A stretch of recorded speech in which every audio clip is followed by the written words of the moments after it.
Hey,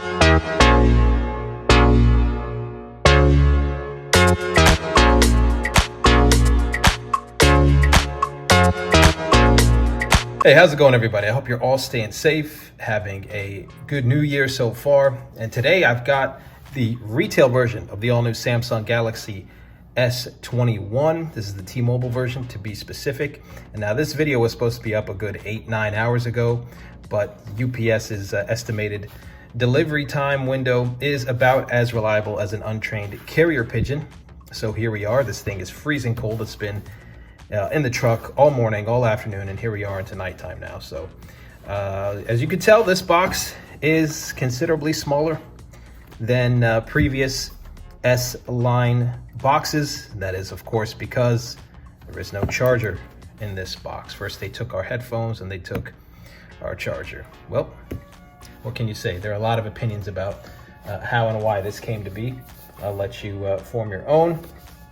And comparing it here to the iPhone 12 Pro box, and you can see that of course Samsung was actually first to have these black boxes, but otherwise these boxes look quite similar. The iPhone box slightly thinner here, the Samsung box slightly longer, I guess. So very similar here. S21 5G, I got this in the Phantom white version. Of course, the all-new Snapdragon 888 processor, 8 gigs of RAM. Internationally, you get an Exynos processor from Samsung, but one that's performed decently well in benchmark tests, though I know a lot of you internationally still would rather have the Snapdragon version. So let's get started here. I'll show you what's on the back of this box. No sensitive info. Had to check real quick. And of course, just your typical info here about the model of the phone and what's included in the box. This side of the box, the left side, just says Galaxy. The top is blank. The right side of the box says Samsung on it, and the bottom has some serial information. I'll keep that covered. And so here we go. Just to compare real quick as well, this is the S20 box from last year. Of course, February of last year this was released. And you can see how much thicker, how much bigger in general this box is. Actually about the same length, but that is a larger box to be sure. So let's get this show on the road.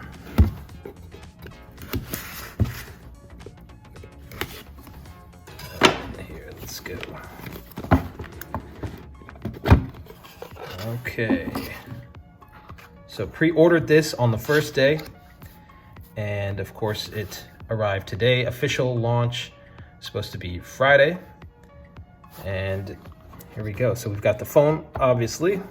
Set that off to the side for a second. What else do we have? Nothing on the inside of the box. Usually you have an insert that's kind of stuck on the top here, but not this time. Your booklets all seem to be in this same space with the USB-C cable. So here we are, USB-C cable. So you can see here, USB-C to USB-C. And your booklets, a quick reference guide, T-Mobile SIM card. All right, and I might swap out my SIM card now. I might actually use this brand new SIM card just because T-Mobile has recommended that for their standalone 5G, and there are people who say that their old SIM card is working fine with standalone 5G, so it may not be completely necessary, but others have reported that they have indeed noticed improved 5G performance when they use one of the new SIM cards. So I'll be sure to do that. And there's nothing else in this box. I don't know, it's a little bit depressing if you ask me, but that's the way of the world now. Here we are, back to the phone. So as you can see here, we've got a flat display this year. And I personally never had any issues with accidental touches or anything like that on the curved screens. And I usually use my phone without a case. However, what I like about the flat display is it gives more space to have these metal rails, this metal chassis, to be a little bit thicker on the sides, which to me looks a lot more premium and feels more premium as well, especially now that Samsung has this plastic back, which we'll get to in a second. and I may rant about that.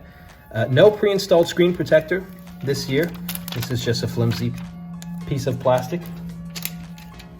And on the back, there you see it, the Phantom White.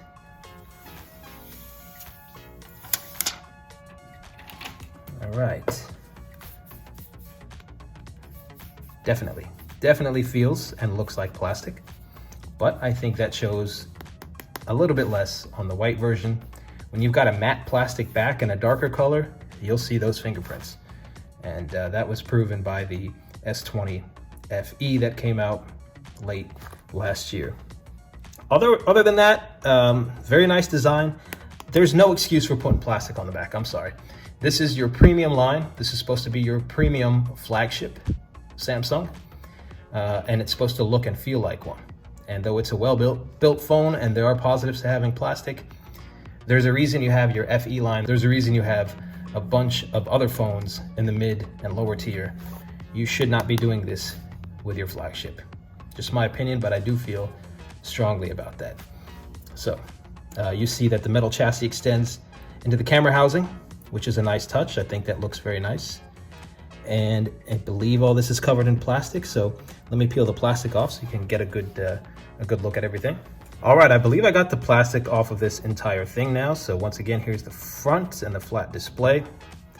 On the top here, got your noise canceling microphone. Up there on the right side, you got your volume rocker and your power key. And you see it's pretty uniform now as compared with the S20, where you saw very thin side metallic rails that had to protrude a bit in order to accommodate for the buttons. Now, I would like to see more uniform metal chassis extending toward the back, but maybe in the next iteration. I really like how this looks up here in the top right of the phone, the metal chassis, and you see again how it extends into the camera housing area. And of course, the metal is a brushed finish here, matte and brushed around the camera lenses, and it's polished the rest of the way. I really like a polished metal chassis, and I like that it's rounded as opposed to the flat metallic edges on the iPhone 12 Pro. When it's polished and it's matte, it shows fingerprints a lot easier. So at least Samsung is still doing it the right way as far as the shape and the finish of the metal chassis. The other side, completely devoid of any buttons or anything. On the bottom, USB-C port, your SIM tray, your microphone, speaker grill, and of course this time around there is no area for micro SD expansion. This comes in 128 gigabytes of storage. If you want an S21 and anything larger than 128 gigabytes of storage, then you have to get the Phantom Gray version. That's the only one that comes in 256 gigabytes of storage.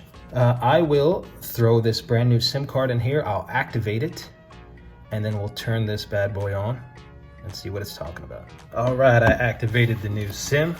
So let's turn this thing on. Should have some power in it. There we go. And as we do that, once again, comparison here with last year's Galaxy S20, more premium glass finish. I don't know, a lot of people like a matte finish.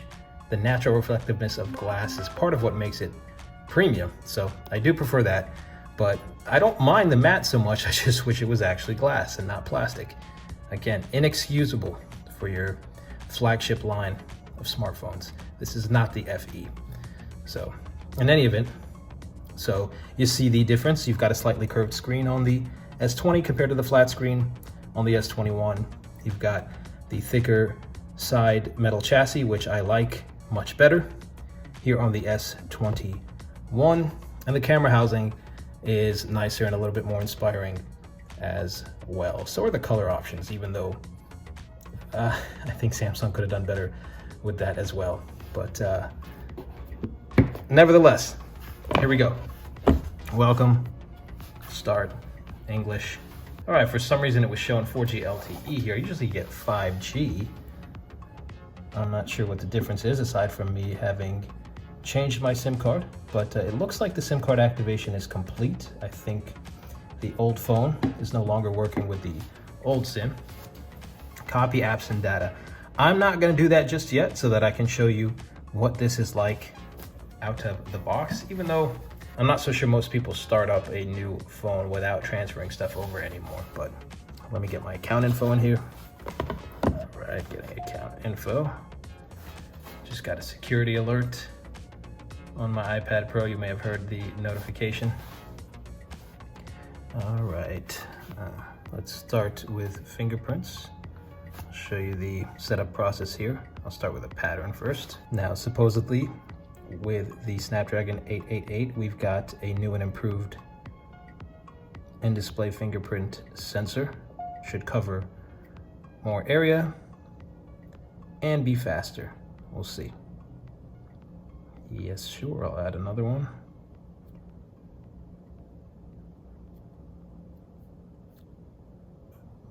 I like to typically add each thumb twice.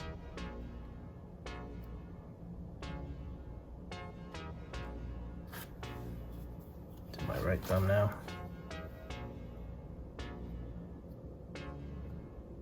Adjusting my thumb position as I go.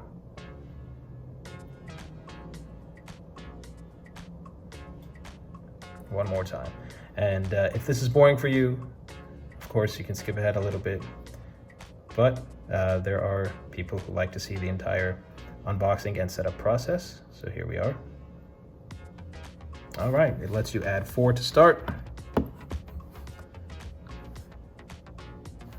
I do not care for the additional apps.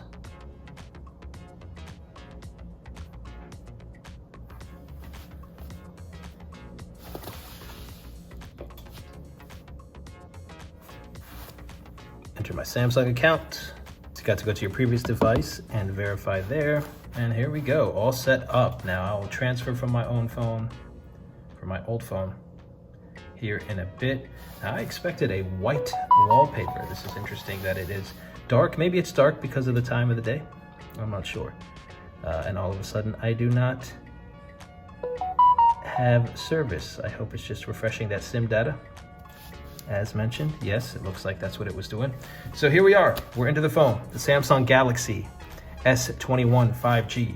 Now the phone is, despite the plastic, slightly heavier than the Galaxy S20 from last year. People may wonder why, if it's plastic instead of glass. The reason for it being slightly heavier is that there's a considerable more amount of metal on this device. The metal chassis is thicker on both sides, and of course you got the metal around the camera housing. So in case you're wondering why this device is slightly heavier. It's also slightly wider, ever so slightly.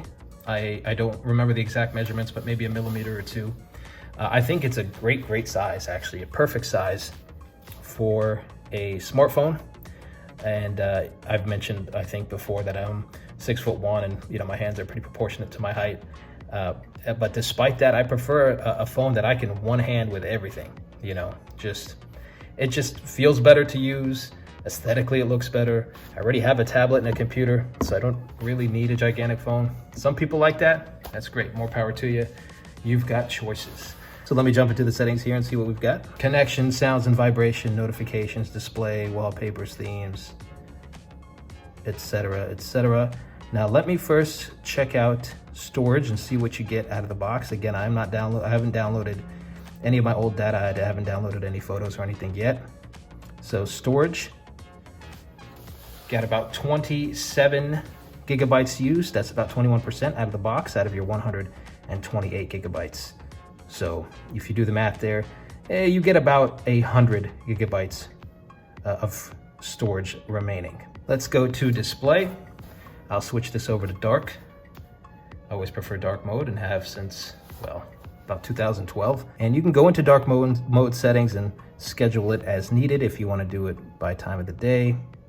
Motion smoothness, it's on adaptive. If you go to standard, it's 60 hertz, but with adaptive, your refresh rate goes up to 120 hertz, as low as 40-something hertz. It really just depends on what you're doing, but on adaptive, you shouldn't notice anything but very smooth scrolling and navigation. Screen mode is set to vivid out of the box. I'm going to keep it that way. As you see, there's no option here to change the screen resolution. It's set to full HD, which many have complained is a downgrade, and I guess technically on the spec sheet it is, but you had to set it to full HD anyway to take advantage of 120 hertz. So I don't think you're going to notice much of a difference, and it's definitely worth it to have that 120 hertz display. As you have seen already in this video, if I feel like there's warranted criticism towards Samsung, I will mention it, but I don't think the full HD screen is something to criticize them for, especially because of the 120 hertz display. You've got your edge panels here, as usual. Do that again. Here's your edge panels. I don't really use those much, so I'm going to turn that off. Navigation bar, I like the swipe gestures. So you can go to swipe gestures and then go to more options. I will do swipe gestures here. And if you go to more options, you can use Samsung's old swipe gestures, or you can do the regular Android swipe gestures. Gesture hints, I don't like that. I don't like the little black bar that it adds, the gesture hint on the bottom. So I always swipe that off and I get a completely full screen experience, which looks more futuristic to me personally. So screen timeout, I'm going to switch to 1 minute. Let's take a look at what else is here. You've got your wallpapers. Let's see our wallpapers here. You've got video wallpapers. That's the video wallpaper that is available on this phone. My wallpapers, you see the preloaded wallpapers here. There's a little icon that lets you know which one is a video and which ones are just still images. I'll go to this video one here and I will set it as my lock screen for now. Some nice wallpapers here. Let you check those out once again. Let's jump into lock screen, always on display, etc. You've got those options here, your clock style. I'll mess with those a little bit later. Let's go to biometrics and security, where I've already added 4 fingerprints. And let me set up my face recognition as well. All right, let's open up the camera real quick for the first time. And we are greeted with a question of whether or not we're looking for more modes. And here we are. I'm not going to mess with any settings. Took a photo of old King Tut here. Very nice.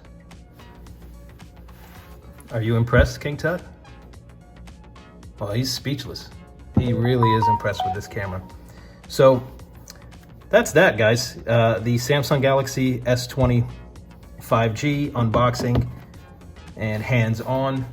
I'll likely do a first impressions or some kind of quick review video and answer a couple of common questions just about the day-to-day use of the phone, whether or not you should choose this over, let's say, the Galaxy S20, etc. So hope you guys enjoyed this unboxing. Once again, it's the Phantom White version of this device. You can also get it in Phantom Violet, Phantom Gray, and I believe it's called Phantom Pink, the pink one with the copperish metal chassis. So obviously the Plus also comes in a couple of added colors. You don't get the gray, but you get the black, and you can do a custom, at least Samsung calls it custom, a gold and a red on their website. So that's that. I'll see you guys in the next video. Take care.